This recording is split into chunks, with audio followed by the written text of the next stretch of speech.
নমস্কার, আমি রূপসা। আপনারা দেখছেন কলকাতা নিউজ টাইমস। এই মুহূর্তে কিন্তু আমরা চলে এসেছি শ্রীরামপুর মন্ডল 4 এবং এখানে কিন্তু আমরা পেয়ে গেছি এখানকার সভাপতি প্রেসিডেন্ট তথা সন্তোষজিকে। এবং আমি স্যারকেই জিজ্ঞেস করব, স্যার বর্তমানে আমরা কিন্তু জানি ভোট এসে গেছে এবং সেই জন্য এখানে যে কি পরিকল্পনা আপনারা নিয়েছেন ভারতীয় জনতা পার্টির তরফ থেকে, সেটা আমি আপনার কাছ থেকে জানতে চাইবো। এবং প্রথমে আপনার কাছ থেকে আরেকটা জিজ্ঞেস জানতে, কেমন আছেন? আমি ভালো আছি। আরো আপনিও ভালো আছেন আশা করি। ঠিক আছে, ভোট তো চলে এসেছে, কিন্তু ভোটটা তো আমরা ভোটের সময় পরিকল্পনা করিনি। আমরা 1 বছর থেকে আমরা খুবই ভালো নিচু তলার পর্যন্ত প্ল্যানিংটা করে আমরা সবকিছু রেডি করে ফেলেছি। বুথ পর্যন্ত আমরা সংগঠন তৈরি করেছি। প্রত্যেক বুথে গিয়ে গিয়ে বাড়ি গিয়ে গিয়ে আমরা প্রচারও করেছি, মানুষকে জানিয়েছি। মানুষও এবার তৈরি আছে এখানে পরিবর্তনের জন্য। আর মানুষের যা পজিটিভনেস আমরা দেখলাম, শ্রীরামপুর বিধানসভা না পুরো জেলা, পুরো পশ্চিমবঙ্গ, কিন্তু আমাদের এই এই মন্ডল শ্রীরামপুর মন্ডল 4-এ বিষয়টা বলি খুবই ভালো তৈরি আছে আমরা। আর পাবলিকও রেডি আছে এবার বিজেপি কে ভোট দেওয়ার জন্য, আর এখানে পশ্চিমবাংলায় বিজেপি গভর্নমেন্ট করে। মানে পরিস্থিতি দেখে আপনারা বুঝতে পারছেন যে এবছর শ্রীরামপুর মন্ডল 4-এ কিন্তু জয়ী হচ্ছে ভারতীয় জনতা পার্টি। তো পরবর্তী প্রশ্ন স্যার আমি জিজ্ঞেস করব, এই আপনারা যদি জেতেন তাহলে পরবর্তীকালে কি কি আপনাদের পদক্ষেপ বা এই এলাকার মানুষের জন্য আপনারা কি কি ভাবতে চাইছেন, কি কি করবেন? দেখুন, এখানে তো পশ্চিমবঙ্গ কোনোদিন তো আজ পর্যন্ত ডবল ইঞ্জিনের সরকার পাইনি। এখানকার মানুষ ভারতের যা ডেভেলপমেন্ট চলছে, যা মোদী সরকারের ডেভেলপমেন্ট, যা বিকাশ অন্যান্য রাজ্য করছে, উত্তরপ্রদেশ, বিহারের, বা যেখানে সেন্ট্রাল গভর্নমেন্ট আর স্টেট গভর্নমেন্ট মিলে, দুজনেই মিলে যেখানে একটা মানুষের ডেভেলপমেন্ট করছে, এখানে পশ্চিমবঙ্গ বঞ্চিত আছে। সেটা সর্বপ্রথম আমরা, যে সেন্ট্রাল গভর্নমেন্টে অনেকগুলো স্কিম আছে যারা মানুষ এখানে পায়নি, আমি আপনাকে জানাতেও পারি। এক্সাম্পল ধরে নিন আপনি, আয়ুষ্মান যোজনা, 5 লাখ টাকা মেডিকেল ইন্স্যুরেন্স। তারপরে যা আমরা অ্যানাউন্স করেছি 3,000 টাকা আমরা এটা অন্নপূর্ণা ভান্ডার আমরা ভোটের পরেই 1 জুন করে আমরা দেব। আর অনেকগুলো স্কিম আছে সেন্ট্রাল স্কিম, এটা আমরা মানুষের জন্য আর মানুষের সুবিধার জন্য বিজেপি প্রস্তুত আছে। ভোট জেতার পরে 1 মাস পরে আমরা সব সুবিধাগুলো পশ্চিমবঙ্গে পাবলিকের আম জনতার জন্য আমরা তৈরি আছি দেওয়ার জন্য। এই ক্ষেত্রে স্যার আপনার একটা পরবর্তী প্রশ্ন, যে আমাদের কিন্তু মাননীয় বলেছিলেন যে একটা উক্তি বলেছিলেন যে ভোট আসছে করব করব, কিন্তু ভোটের পরে আর কেউ করে না। তো ওনারা কিন্তু আগে দেন, ওনাদের বক্তব্য ওনারা সমস্ত যে ব্যবস্থাগুলো বা মানুষের জন্য যারা যেই স্কিমগুলো ওনারা দিচ্ছেন, যেই লক্ষ্মীর ভান্ডার হোক বা বেকার ভাতা হোক, সেগুলো কিন্তু ওনারা প্রথম থেকেই দেন। ওনারা কিন্তু ভোটের পরে দেব এই আস্থা দেন না। ওনাদের বক্তব্য ওনারা আগে দেন, কিন্তু পরবর্তী অন্য কোনো পার্টি কিন্তু দেবে না। তো সেই ব্যাপারে আপনি কি বলবেন? সেটা তো খুবই এটা তো প্রোপোগ্যান্ডা। আপনি দেখুন, আমাদের 18টা রাজ্যে বিজেপি গভর্নমেন্ট আছে, যা বিজেপি বলেছে সেটা করিয়ে দেখিয়েছে। আপনি কোন স্টেটে এক্সাম্পল নেবেন, বা কেন্দ্রের এক্সাম্পল? বিজেপি যা বলেছে, রাম মন্দির থেকে শুরু করে 370 ধারা থেকে শুরু করে আপনার যা প্রস্তুতি, যা কমিটমেন্ট করেছিল, সেটা আমরা পূর্ণ করেছি। তো পশ্চিম বাংলার মানুষরা বিজেপির উপর এবার পুরো ভরসা করে নিচ্ছে কি বিজেপি গভর্নমেন্ট যা প্রস্তুতি দিয়েছে। আর আমরা প্রস্তুতি কি, আমরা তো সব স্টেটে দিয়ে দিয়েছি। এখানে তো আমরা স্টেট গভর্নমেন্টের জন্য দিতে পারিনি। ওটা তো আমরা অলরেডি রেডি আছে যোজনা, ওটা তো আমরা নতুন ভাবে কোনো তৈরি করতে হবে না। অলরেডি গভর্নমেন্ট আসলে সবাই পেয়ে যাবে। এর মধ্যে আমাদের কোনো মিথ্যা প্রস্তুতি বা পাবলিক, তো সবাই পাবলিক পাচ্ছে না। পাবলিক পাওয়ার জন্য এবার 15 বছর দেখে নিয়েছে দিদিকে। এবার দিদি যা প্রস্তুতি, মিথ্যা প্রস্তুতি, ইলেকশনের আগে বলছেন আমি ডিএ দিয়ে দেবো, 1500 টাকা দিয়ে কিছু জনকে দিল ভোটের জন্য, ভোটের প্রচার জন্য। আমরা কোনো কিছু করি না, আমরা মানুষের সেবার জন্য, পশ্চিমবাংলার বিকাশ জন্য, রোজগার জন্য আমরা অনেকগুলো প্রস্তুতি নিয়ে তৈরি আছি। যে অন্যান্য রাজ্যে আমরা গুজরাটে করিয়ে দেখিয়েছি, উত্তরপ্রদেশে করিয়ে দেখিয়ে, পশ্চিমবাংলা আমরা করিয়ে দেখাবো। আর আমরা দেখেছি যখন এই যুব ভাতা দেওয়া হচ্ছে তখন দেখলাম লাখে লাখে ফর্ম জমা পড়ছে। তো তার মানে আমাদের এখানে পশ্চিমবঙ্গে চাকরি ব্যবস্থা কিন্তু খুবই খারাপ। তো আপনারা যদি যেতেন তাহলে চাকরির কি সুবিধা পাবে আম জনতা? দেখুন, যা তৃণমূল কংগ্রেস এখানে যুবা ভাতা যোজনা স্কিম অ্যানাউন্স করেছে ঠিক ভোটের আগে। আর তার মধ্যে দেখুন, মাধ্যমিক পাস করা দেখছেন ওখানে বিএ বিটেক করালো, ওরা চাকরি পাচ্ছে না। পশ্চিমবাংলার ছেলেরা এখানেই চাকরি পাচ্ছে না। ওনারা 1500 টাকা নেওয়ার জন্য মানে লজ্জায় লাইনে দিচ্ছেন, কাউ মা বাবাকে পাঠিয়ে দিচ্ছেন, কেউ ফ্যামিলি লোককে পাঠিয়ে দিচ্ছেন, উনি যেতে পারছেন না। কি আমি অত পড়াশোনা করে যদি 1500 টাকা নেওয়ার জন্য, আর 1500 টাকা দিয়ে তো ওনার ভবিষ্যতে মানে এটা তো ওনার শিক্ষার পরিমাপ করা, এটা তো ঠিক হয়নি। কিন্তু বিজেপি গভর্নমেন্ট এখানে ইন্ডাস্ট্রি, যে পশ্চিমবাংলায় ইন্ডাস্ট্রি ছিল যেটা পুরো ধ্বস্ত হয়ে গেছে, ইন্ডাস্ট্রিয়ালকে এখানে সব থেকে স্থাপিত করবে সব থেকে আগে। আর চাকরির ব্যবস্থা সব থেকে আমার ফার্স্ট প্রিয়ারিটি। চাকরি চাই আমাদেরকে, আমরা ভাতা চাই না। এটা বিজেপির আপনি ঘোষণাপত্র দেখবেন, 28 তারিখে যা ঘোষণাপত্র আসছে তার মধ্যে দেখবেন চাকরি আমাদের প্রিয়ারিটি। আর যেরকম দেখছেন শিক্ষা দুর্নীতি হয়েছে, চাকরি দুর্নীতি হয়েছে, সেটাকে সরিয়ে মানুষের ভরসা, যুবকের ভরসা আমরা জিতবো, এটা আমরা পুরো প্রস্তুত আছি।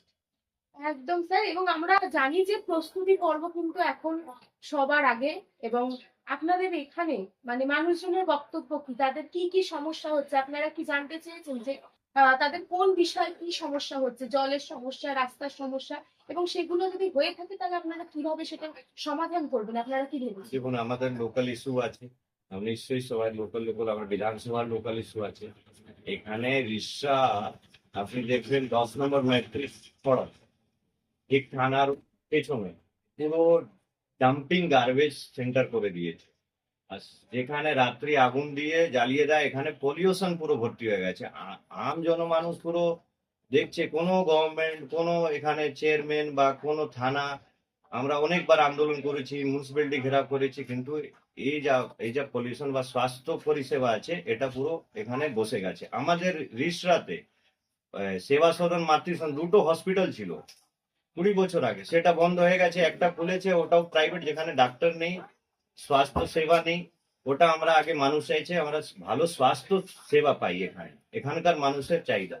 সেকেন্ড আছে এখানে স্ট্রিট লাইট, ভালো স্ট্রিট রাস্তা হোক। আর মানুষের চলা, যা ট্রাফিক জ্যাম হচ্ছে, যা টোটো বেড়ে গেছে, কোনো ডিসিপ্লিন নেই এখানে, অনেক জ্যাম হয়ে গেছে। ঠিক আছে, এটা নিয়ে মানুষের একটা চাহিদা আছে। আমরা মানুষের গিয়ে মানুষের কি সুবিধা অসুবিধা আছে ওটা আমরা একটা প্রস্তুতি বা নিজের মধ্যে আমরা একটা তৈরি করেছি। ওনাকে আমরা কি দিতে পারবো লোকালে, সেটাও যেন আমরা পরিকল্পনা করে রেডি রেখেছি। আমরা মানুষের পাশে দাঁড়াবো।